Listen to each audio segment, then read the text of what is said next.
स्वागत है स्टूडेंट आप सभी का अपने YouTube चैनल प्रतिभा क्लासेस में। तो स्टूडेंट आज के इस वीडियो में हम देखने वाले हैं 11th क्लास केमिस्ट्री का प्रश्न बैंक का चैप्टर 4। स्टूडेंट चैप्टर 4 रासायनिक आबंधन और आणविक संरचना से टोटल 4 नंबर के क्वेश्चन आने वाले हैं, जिससे 2 वस्तुनिष्ठ आने वाला है और 1 क्वेश्चन आने वाला है 2 नंबर का। तो इसमें यहाँ पर टोटल 10 क्वेश्चन दिए हुए हैं। इनका हल हम इस वीडियो में देखेंगे। वीडियो स्टार्ट करने के पहले यदि अभी तक आपने मेरे चैनल को सब्सक्राइब नहीं किया है तो चैनल को सब्सक्राइब कर दीजिए और बेल आइकन को भी प्रेस कर दीजिएगा, ताकि इसी तरह के वीडियो के लेटेस्ट नोटिफिकेशन आप लोगों को मिलते रहे। तो स्टार्ट करते हैं आज का वीडियो। तो आज का हमारा पहला प्रश्न है, यदि अमोनिया व जल दोनों अणु की आकृति यानी कि ज्यामिति विकृत चतुष्फलकी होती है, तथापि जल में आबंध कोण अमोनिया की अपेक्षा कम होता है, समझाइए।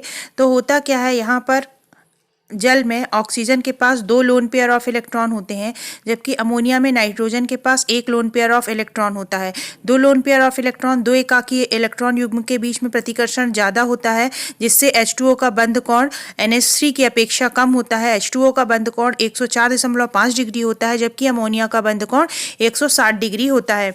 इसके बाद हमारा अगला क्वेश्चन है, आबंध प्रबलता को आबंध कोटि के रूप में आप किस प्रकार व्यक्त करेंगे। तो आबंध प्रबलता अनुक्रमानुपाती होती है या समानुपाती होती है आबंध कोटि। तो आबंध प्रबलता आबंध कोटि बढ़ने पर बढ़ जाएगी। इसके बाद हमारा अगला क्वेश्चन है, यद्यपि BeH आबंध ध्रुवीय है, तथापि BeH2 अणु का द्विध्रुव आघूर्ण शून्य होता है, स्पष्ट करना है। अब देखिए यहाँ पर BeH2 जो अणु होता है उसकी आकृति रेखीय होती है। यहाँ हाइड्रोजन जो होता है मोर इलेक्ट्रोनेगेटिव होता है, इसलिए जो साझे के इलेक्ट्रॉन होते हैं हाइड्रोजन की ओर खिसक जाते हैं, और यहाँ पर 2 हाइड्रोजन इलेक्ट्रॉन को अपने अपने ओर खींच रहे हैं, जिससे ये एक दूसरे के प्रभाव को नष्ट कर देते हैं और द्विध्रुव आघूर्ण जो होता है वो इसका शून्य हो जाता है। अब हम बढ़ते हैं अपने अगले क्वेश्चन की ओर।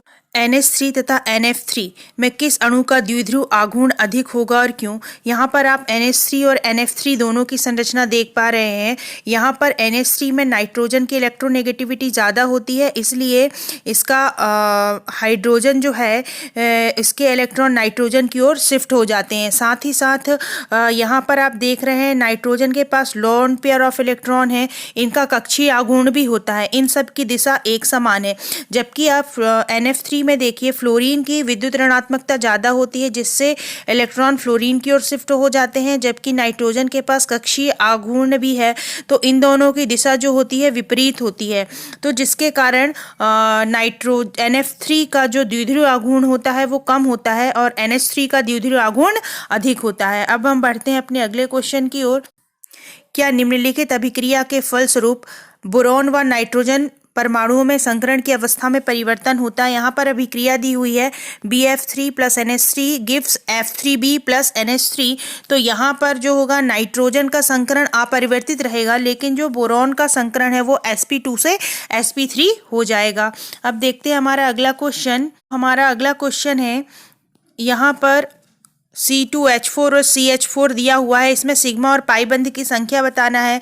तो C2H2 की संरचना कुछ इस तरह से होती है। यहाँ पर आप काउंट करेंगे तो 3 सिग्मा बंध होंगे और 2 पाई बंध होंगे, जबकि CH4 की संरचना यहाँ पर इस तरह से होती है। यहाँ पर सारे बॉन्ड सिग्मा बॉन्ड होते हैं, यहाँ पर 4 सिग्मा बॉन्ड होते हैं और पाई बॉन्ड की संख्या 0 होती है। इसके बाद हमारा अगला क्वेश्चन है, एक्स अक्ष को अंतर्नाभिकीय अक्ष मानते हुए बताइए कि निम्नलिखित में से कौन कक्षक सिग्मा आबंधित नहीं होता है। 1s मतलब किसमें सिग्मा आबंध नहीं होगा। तो यहाँ पर पहला दिया हुआ है 1s, दूसरा दिया हुआ है 1s and 2px, तीसरा दिया हुआ है 2p/, 2py और चौथा दिया हुआ है 1s and 2s। तो यहाँ पर पहला दूसरा और चौथा, पहला दूसरा और चौथा, ये सब सिग्मा बंध बनाएंगे, क्योंकि इनकी ज्योमेट्री कैसी होती है, स्फेरिकल सिमेट्रिक होते हैं, जिससे ये हेडवाइज ओवरलैपिंग करते हैं। जबकि आपका जो थर्ड नंबर है 2py, ये सिग्मा बंध नहीं बनाएगा, क्योंकि इनमें साइड वाइज इस तरह से साइड वाइज ओवरलैपिंग होती है। इसके बाद हमारा अगला क्वेश्चन है, FeCl2 और FeCl3 किसमें सहसंयोजी लक्षण अधिक होगा। तो धन आयन पर जितना अधिक आवेश होता है उसकी ध्रुवण क्षमता उतनी ही अधिक होती है, यानी कि सहसंयोजी लक्षण उतना ही अधिक होगा। तो यहाँ पर FeCl3 में Fe में 3 धन आयन है, जबकि FeCl2 में Fe में धन 2 आयन है। तो यहाँ पर FeCl3 पे धन 3 आवेश है, इसलिए FeCl3 का सहसंयोजी अणु अधिक होगा, यानी इसमें सहसंयोजी लक्षण अधिक होगा। हम बढ़ते हैं अपने अगले क्वेश्चन की ओर। तो हमारा अगला क्वेश्चन है BeF2 और OF2 दोनों त्रिपरमाणविक अणु होने के बाद भी उनकी आकृतियां अलग अलग क्यों होती हैं? तो इसका आंसर है क्योंकि OF2 में ऑक्सीजन परमाणु पर 2 लोन पेयर ऑफ इलेक्ट्रॉन होते हैं, जिससे ऑक्सीजन के लोन पेयर ऑफ इलेक्ट्रॉन के बीच में प्रतिकर्षण हो जाता है और OF2 की आकृति विकृत हो जाती है। अब हम अपने लास्ट क्वेश्चन देखते हैं। NH3 में H bond N bond H बंध PH3 में H bond P bond H बंध कोण से अधिक है, क्यों? ये बताना है अपन को। तो यहाँ पर नाइट्रोजन की विद्युत ऋणात्मकता फास्फोरस से अधिक होती है, अतः NH3 में NH बंध ध्रुवीय हो जाता है और NH3 का H परमाणु आंशिक रूप से धनावेशित हो जाता है, जबकि PH3 में H का परमाणु में कोई आवेश नहीं आता है। अतः NH3 में आंशिक धनावेश परमाणु एक दूसरे को प्रतिकर्षित करते हैं, जिससे NH3 में बंध कोण का मान बढ़ जाता है, जबकि PH3 में बंध कोण का मान नहीं बढ़ पाता है। तो ये था हमारा चैप्टर 4 के प्रश्न बैंक का सॉल्यूशन। कैसा लगा वीडियो आपको कमेंट बॉक्स में बताइएगा। इसी तरह के वीडियो के लिए मेरे चैनल के साथ बने रहें। Thank you for watching.